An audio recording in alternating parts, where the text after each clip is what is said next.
So dear students, ये idioms की जो हमारी एक पूरी सीरीज है, इसमें मैंने अभी तक टू बी प्लस नाउन और एडजेक्टिव फ्रेज वाला ईडियम बताया सबसे पहले। फिर मैं बताया to be at the noun means to be at daggers drawn, to be at loggerheads, ये ईडियम मैंने आपको बताया। फिर मैंने एक वीडियो बनाया था to be in plus noun, जैसे to be in deep water, to be in hot water, to be in a fix. आज के इस वीडियो में हम लोग पढ़ेंगे to be plus on plus noun, to be plus on plus noun. आइए इस वीडियो में to be plus on plus noun वाले ईडियम हम लोग यहां पर सीखेंगे। और बहुत अच्छे ईडियम्स है ये, कॉम्पिटिटिव एग्जामिनेशंस के लिए काफी उपयोगी हैं, जो आप लोगों के मीनिंग मालूम होना चाहिए। पहला ईडियम है to be on the alert. अब अलर्ट का मतलब होता है सचेत, सावधान, सतर्क। इसका मतलब कि सतर्क होना, सचेत होना, सावधान होना। To be on the alert. So to be on the alert means watchful. Meaning क्या है? केयरफुल, अटेंटिव कह सकते हैं। विजिलेंट होना, ये कोई भी मीनिंग आ सकते हैं। देखिए एग्जामिनेशन में विजिलेंट, क्लियर, अटेंटिव, ये इसके मीनिंग हो सकते हैं सिनोनिम। सेंटेंस देखिए, police are warning the people to be on the alert for suspicious things. कि भाई जो भी सस्पिशियस थिंग्स है, ध्यान दीजिएगा इसका प्रोनाउंसिएशन पे।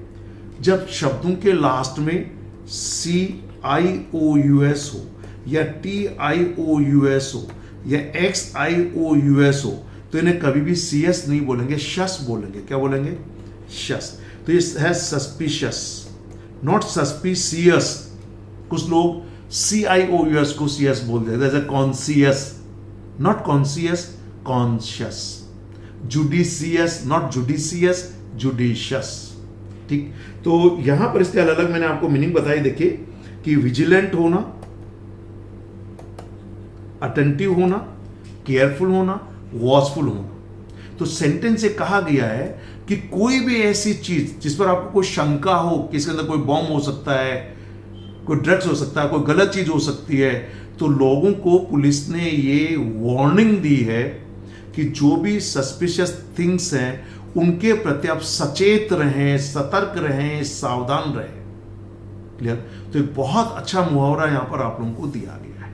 ठीक, अगला देखिए आपका दिया हुआ है to be on the carpet. अब देखिए कारपेट तो आपने सुना है, जो घरों में जो गलीचा बिछाया जाता है उसको कहा जाता है, लेकिन यहां पर उस गलीचे से उसका कोई लेना देना नहीं है। अब यूं मान लीजिए एक बड़ा अधिकारी है, उस बड़े अधिकारी के केबिन के अंदर नेचुरली कारपेट बिछा होगा क्योंकि बड़ा अधिकारी, और आपको बुला लिया, आप उसके सबॉर्डिनेट हैं, तो आप सबॉर्डिनेट तो कारपेट पे खड़े ही रहेंगे, बैठने के लिए कहा नहीं। तो इसका एक मीनिंग हो गया कि किसी डांटना फटकारना, डांट फटकार खाना, टू बी रेप्रीमेंडेड, टू बी रेब्यूक्ड। ठीक है। दूसरा एक इसका मीनिंग है विचाराधीन होना, तो ये प्रोग्राम तो अभी भी कारपेट पर है। टू बी अंडर कंसिडरेशन और डिस्कशन। सो टू बी रेप्रीमेंडेड या टू बी अंडर कंसिडरेशन और डिस्कशन। क्लियर? तो डांट फटकार खाना, विचार, दोनों मीनिंग आपको समझना पड़ेगा when you find it in competitive examination.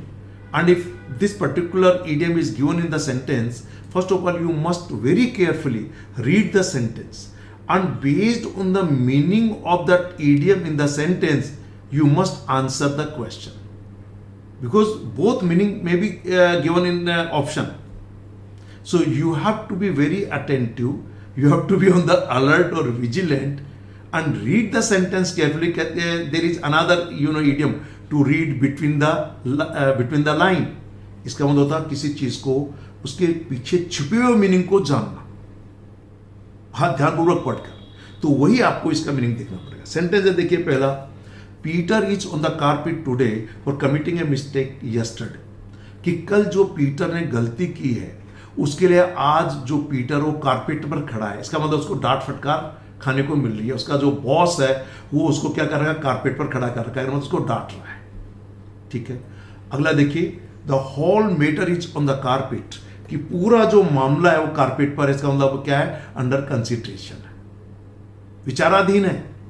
तो आपको you have to understand the meaning of this idiom based on the use of this idiom in the sentence. उसी के आधार पर आपको ये करना चाहिए. ठीक, बहुत अच्छा idiom. आइए अगला है to be on the dot. Dot का मतलब कहता है ना बिल्कुल डॉट टाइम पर आ गया. कहा 10 बजे तो शार्प 10 o'clock 10 o'clock. ठीक, तो समय का पाबंद होना. He is always on the dot while attending the meetings. So to be punctual. Start the program. The chief guest will be here on the dot. क्या प्रोग्राम को शुरू कर दीजिए. चीफ गेस्ट बिल्कुल डॉट यानी एकदम जो टाइम दिया हुआ 12 या 11 या 1 या 2 ठीक टाइम पर. कई बार आप लिख देते ना meeting will start at sharp 2 PM. Sharp 2 PM means तो यहां पे एक इडियम यूज हो गया, फ्रेज हो गया. शार्प 2 PM ठीक 2 बजे. क्लियर. नेक्स्ट है to be on one's guard. अब देखिए गार्ड का मतलब होता है वही सचेत होशियार रहना, अपना गार्ड पे रहना. सो होशियार या सचेत टू बी विजिलेंट. जो पहले आपने यूज किया ना मुहावरा to be on the alert, उसी का सिनोनिम है. उसी का क्या है सिनोनिम टू बी विजिलेंट. और मैंने कहा भी था आपको, देखिए जैसा लिखा भी विजिलेंट होना. ठीक, तो यह सेंटेंस देखिए. You have to be on your guard from the pickpocket in running trains and buses. Pickpocket का मतलब होता है जेब कतरे. आपकी पॉकेट को पिक कर देते हैं, जेब काट लेते हैं. तो कहा गया कि भाई चलती हुई ट्रेन्स में, रनिंग ट्रेन्स और बसेस में आपको जो जेब कतरे हैं उन जेब कतरों के प्रति होशियार रहना है, सचेत रहना है, सतर्क रहना है. सब जगह सलाह दी जाती है ये. और नेक्स्ट इडियम देखिएगा to be on the level. इसका मतलब है कि भाई कुछ तो अपना लेवल होना चाहिए व्यक्ति का. कहीं भी गिर जाते हो तो इसका मतलब कि कुछ तो आप अपनी ईमानदारी, सच्चाई, विश्वसनीयता, सत्यता पर रुको. तब कहते हैं to be on the level. To be honest, sincere, reliable. ठीक है. सेंटेंस देखिएगा. Is the information given by you on the level. कि भाई जो सूचना आपने दी है क्या वो विश्वसनीय है, क्या उसका कोई लेवल है, क्या वो सच्ची है. Kindly confirm it. कृपया इसको कंफर्म करें. ये सेंटेंस एक क्वेश्चन पूछ लिया, yes my information is on the level. ठीक है, तो बहुत अच्छा इडियम. और अगला देखिए आपके सामने फिर है to be on one's toes. Toes का मतलब क्या होता है? जो आपका पांव का अगला पंजा होता है ना, जहां अंगूठा और फिंगर्स आती हैं, वो रहता है. आपने देखा होगा जब कोई व्यक्ति दौड़ने के लिए कोई मान लीजिए कि दौड़ने की कोई प्रतियोगिता हो रही है रनर्स के लिए, एथलीट्स के लिए, तो वो हमेशा अपने आगे पंजे पे रहते हैं. तो हमेशा दौड़ने के लिए एकदम कहना चाहिए सतर्क रहते हैं. एकदम जैसे सीटी बजी दौड़ दी. तो to be on the really alert to act. देखिए अगर ये टू बी रियली ये हटा दिया. To be really alert to act कि तत्काल काम करने के लिए तैयार रहना, सतर्क रहना. ठीक है, ये थोड़ा टाइपिंग मिस्टेक हो गया. सेंटेंस देखिए. You have to be on your toes to grab the opportunity. कि जैसे ही कोई आपको अपॉर्चुनिटी मिले तो उस अपॉर्चुनिटी को ग्रैब करने के लिए, पाने के लिए एकदम आपको क्या रहना चाहिए? अपने टोज पे रहना चाहिए. आर्मी के लोग जनरली कहा जाता है they are always at their toes. जैसे आदेश आया काम को करने के लिए तत्पर रहते हैं. सतर्क और तत्पर कह सकते हैं हम इसको. यहां पे ये हिंदी में कुछ लिखने में गलत हो गई. अगला है to be on the words of doing something. बस कोई काम करने के सन्निकट होना, करने ही वाला था, कुछ होने ही वाला है. Just about to do something और just something is about to happen. Something is about to happen. सन्निकट होना. The programme was on the verge of being cancelled. कि भाई जो कार्यक्रम था ना बस वो निरस्त होने के कगार पर था. हिंदी को अगर इसको और अच्छे से सोचे ना तो किसी की कगार पर होना. कगार क्या होता है? टेबल का जो अंतिम छोर होता है ना, कगार, उसे कहते हैं. To be on the words of doing something. Then to be on thin ice. भाई कोई नदी है, समुद्र है, पानी है, उसके ऊपर एक पतली परत बर्फ की जम गई अगर आप उस पतली परत पर पांव रखेंगे तो क्या होगा, आपके लिए खतरे की स्थिति होगी, नाजुक स्थिति होगी, खतरा होगा। तो यहां पर वही कहा गया है कि अगर पानी पर थिन आइस है तो हमेशा रिस्की रहता है। तो इसका मतलब कि कोई भी चीज अगर रिस्की सिचुएशन में, इन ए रिस्की सिचुएशन, अत्यंत नाजुक या खतरे की स्थिति में होना है, इसको खतरा और जोड़ सकते हो आप, क्योंकि यहां रिस्की स्थिति लिखा हुआ है। ठीक है, जैसे देखिए, to invest your whole money in stock market is just like to be on the thin ice. इसके लिए एक मुहावरा और आता है कि अपने सारे अंडे एक ही डलिया में रखना। अगर वो डलिया वालों गिर पड़ी तो सारे अंडे फूट जाएंगे, तो बड़ी रिस्की स्थिति होगी। तो वैसा ही कुछ इसका मीनिंग है कि अगर पानी पर बर्फ की कोई पतली परत जमी हुई, आपने सोचा है मोटी कोई परत होगी जिस पर खड़े होने से डूबेगी नहीं, और आप उस पतली परत पर खड़े हो गए तो क्या हो जाएगा आपके लिए, खतरा। ऐसे ही कहा गया कि अपना सारा धन, सारा पैसा स्टॉक मार्केट में इन्वेस्ट करना कैसा है, बड़ा नाजुक स्थिति वाला, रिस्क वाली स्थिति वाला है, खतरे की स्थिति वाला है।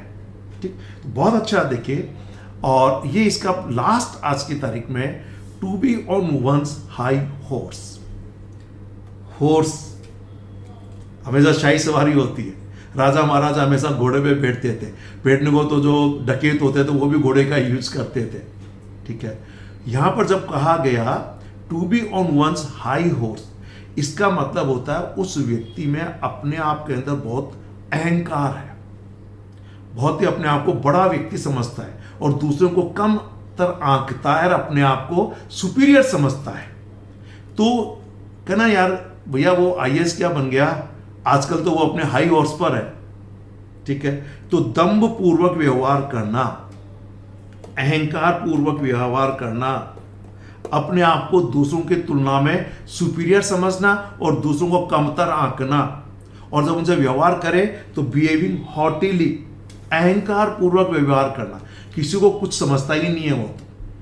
ठीक, सेंटेंस देखिएगा, after his selection in police department, कि भाई पुलिस डिपार्टमेंट में सिलेक्शन के बाद में, उसका चयन होने के बाद में क्या हो गया, ही इज, ये ऑन था, ये गलती से हो गया, he is on his high horse.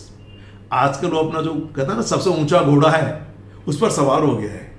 कहने का मतलब है उसको बहुत घमंड हो गया, उसको बहुत अहंकार हो गया, ढंग से व्यवहार नहीं करता, अपने आप को बड़ा सुपीरियर समझता है, दूसरे को कमतर रखता है। ठीक, सो डियर स्टूडेंट्स, मैं आपको वो इडियम्स बता रहा हूं जो वर्ब टू बी से शुरू होते हैं, और अभी तक जो मैंने इडियम्स बताए मैं आपको यहां पर एक बार लिख के बता दूं। देखिए, अभी तक इसके पहले जो, और यहाँ लिंक दे रहे हैं हम लोग, उसमें देख सकते हैं। पहला मैंने बताया था टू बी प्लस नाउन और एडजेक्टिव फ्रीज, जैसे to be ill at ease, to be all ears to something और समबडी। दूसरा मैंने आपको बताया था to be plus preposition at plus noun. तीसरा मैंने आपको एक वीडियो दिया है to be plus in, at के बाद क्या आ गया, इन प्लस नाउन। और ये जो मैंने वीडियो क्या दिया आपको, to be plus on plus noun.